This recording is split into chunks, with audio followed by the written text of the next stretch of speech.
चंदगडच्या जंगलात स्फोटकांसह दोघा शिकाऱ्यांना अटक। गस्त घालणाऱ्या चंदगड वन विभागाच्या पथकाने सोमवारी रात्री 100 स्फोटकांसह दुचाकी जप्त करत दोघा शिकाऱ्यांना ताब्यात घेतले। त्यांना न्यायालयाने 3 दिवसांची वनकोठडी सुनावली आहे।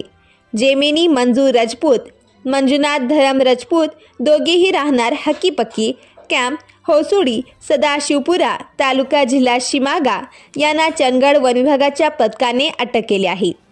सोमवारी रात्री वनपाल कृष्णा डेळेकर, वनरक्षक सागर कोळी, आकाश मानवतकर, वनसेवक नितीन नाईक व कर्मचारी हे चंदगड जंगल कक्ष क्रमांक 3 मध्ये गस्त घालत होते। त्याच दरम्यान चरबी लावलेले स्फोटके जंगलात ठेवताना दोन्ही आरोपींना रंगेहात वन विभागाने ताब्यात घेतले।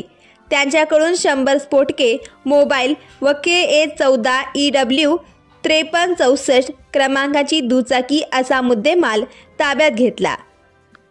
उपवनसंरक्षक जी गुरुप्रसाद, सहाय्यक वनसंरक्षक नवनाथ कांबळे, वनक्षेत्रपाल नंदकुमार भोसले यांच्या मार्गदर्शनाखाली पुढील तपास सुरू आहे।